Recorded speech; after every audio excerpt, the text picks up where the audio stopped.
Good morning बच्चों। आज हिंदी की कक्षा में आप सबका स्वागत है। इसके पहले की वीडियो में आप लोग गद्य खंड पढ़ रही थी। गद्य खंड में भारतवर्ष उन्नति कैसे हो सकती है, इस पाठ का अध्ययन हम लोग कर रहे थे। और अभी हम आपको सूतपुत्र नाटक जो गंगा सहाय प्रेमी जी द्वारा लिखा गया है, इसका तृतीय अंक बताने जा रहे हैं। इसका प्रथम अंक और द्वितीय अंक हो चुका है। प्रथम अंक में आपके कर्ण के परशुराम के पास शिक्षा ग्रहण करने की घटना का वर्णन है। द्वितीय अंक में द्रौपदी का स्वयंवर जो होता है अर्जुन के साथ संपन्न कैसे होता है उसका वृत्तांत है। और तृतीय सर्ग में हम लोग सूतपुत्र नाटक का तृतीय सर्ग देखेंगे। इस तृतीय सर्ग में जब कर्ण सूर्य उपासना करने जाते हैं और सूर्य उपासना करने के बाद क्या घटना घटित होती है उसको हम देखते हैं। देखिए, कर्ण और अर्जुन दोनों ही देव पुत्र थे। कर्ण सूर्य के पुत्र थे और अर्जुन इंद्र के पुत्र थे। और महाभारत के युद्ध में दोनों ही श्रेष्ठ धनुर्धर महारथी थे और कहा नहीं जा सकता था कौन किसका वध कर सकता है। और ये भी आप जानती हैं कि दोनों कुंती के ही पुत्र थे। और दो देवपुत्र, मतलब ऐसे तो हैं वो देवपुत्र, लेकिन उधर सूर्य को अपने पुत्र के वध की चिंता थी, सुरक्षा की चिंता थी, इधर इंद्र को अपने पुत्र की। तो दोनों ही अपने पुत्रों की सुरक्षा की दृष्टि को ध्यान में रखते हुए चिंतित थे। तो ऐसे ही पहले तो सूर्यदेव उपस्थित हुए और कर्ण को काफ़ी सचेत करते हैं कि तुमसे निश्चित रूप से इंद्र आएंगे तुम्हारा कवच और कुंडल लेने के लिए। उन्हें काफ़ी सचेत करते हैं। इसके बावजूद जब कर्ण स्नान करने के बाद सूर्य देव की उपासना करते हैं, क्योंकि वो जब भी स्नान करते थे तो निश्चित कुछ न कुछ वो दान, सोने का चीज़ दान देते थे, ऐसा कथा में वर्णन है। तो उस कथा के अनुसार ही कर्ण दानवीरता के लिए जाने भी जाते हैं। जैसे ही वो सूर्य की उपासना करने हुए बैठे थे, इंद्र अपना ब्राह्मण वेश धारण करके उनके पास उपस्थित होते हैं और उसी दान के फलस्वरूप उन्होंने कर्ण से उनका सोने का कवच और कुंडल मांग लिया और उनके बदले में उन्होंने कर्ण को एक अमोघ शक्ति दे दी जिसका वार कभी खाली नहीं जाता है।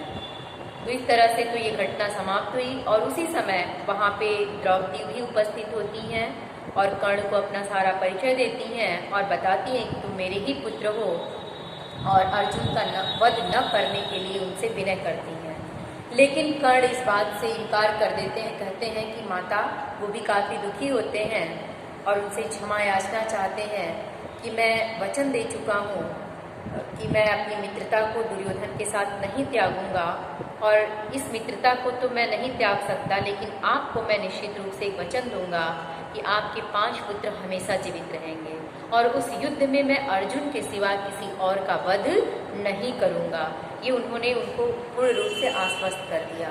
इस प्रकार से कुंती आश्वस्त होती हैं और आश्वस्त क्या होती है, क्योंकि दोनों तो उनके ही पुत्र थे, वो दुखी होकर के उदास मन से पुनः वापस लौट आती हैं और यही तृतीय अंक की कथा आपकी समाप्त हो जाती है।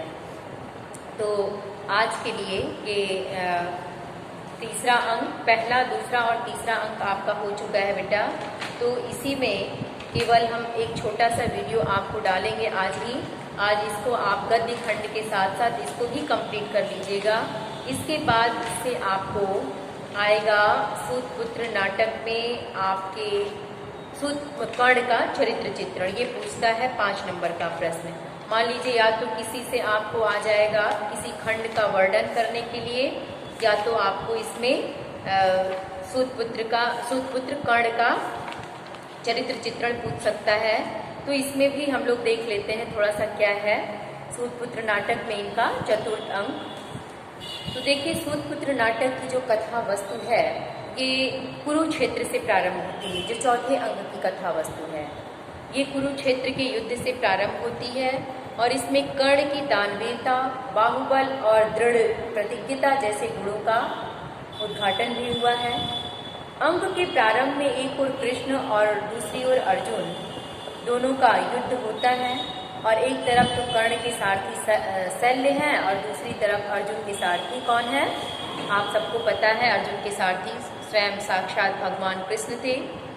तो इस तरह से युद्ध क्षेत्र में कर्ण को उत्साहित करने के स्थान पे हतोत्साहित करने के लिए शैल्य वहाँ बैठे हुए हैं, क्योंकि शैल्य तो पांडवों में ही उनके मामा थे, तो वो हतोत्साहित ही करते रहते हैं कर्ण को। और वही भाई किसी के उत्साह वर्धन से किसी का मनोबल बढ़ता है, लेकिन वो हर पर कर्ण को हतोत्साहित करते हैं। कर्ण और अर्जुन का युद्ध प्रारंभ होता है। कर्ण अपने बाणों से अर्जुन के रथ को कुछ कदम पीछे हटा देता है। श्री कृष्ण कर्ण की प्रशंसा करते हैं। इस बात को देखकर तो अर्जुन को ये बुरा लगता है। श्री कृष्ण अर्जुन को बताते हैं कि महावीर स्वयं पताका पर विराजमान होकर शेषनाग पहियों में लिपटकर और मैं स्वयं तीनों लोक का भार लेकर तुम्हारे पास उपस्थित हूँ, तुम्हारी रक्षा कर रहा हूँ, फिर भी कर्ण रथ को पीछे कर रहा है। तो अतः कर्ण वास्तव में प्रशंसा का पात्र है। युद्ध स्थल में कर्ण के रथ का पहिया दलदल में फंस जाता है और वह पहिया निकालने का प्रयास करता है। अर्जुन निहत्थे कर्ण पर बाण वर्षा कर देता है, जिससे कर्ण मर्माहन रूप से घायल हो जाता है और वो गिर पड़ता है। इतने में संध्या हो जाने के कारण युद्ध बंद हो जाता है और श्री कृष्ण कर्ण की दानवीरता और उनकी प्रतिज्ञा पालन की प्रशंसा करते हैं। श्री कृष्ण कर्ण की दानवीरता की परीक्षा लेने के लिए कर्ण से सोने का दांत मांगते हैं। कर्ण जब अपना सोने का दांत खून से लथपथ उन्हें देता है तो वो उसे लेने से इनकार करते हैं।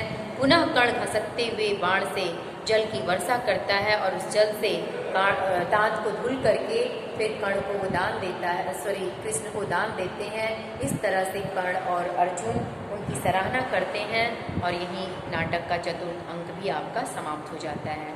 तो इस तरह से बच्चों आपके सूतपुत्र नाटक का चारों अंक समाप्त हुआ।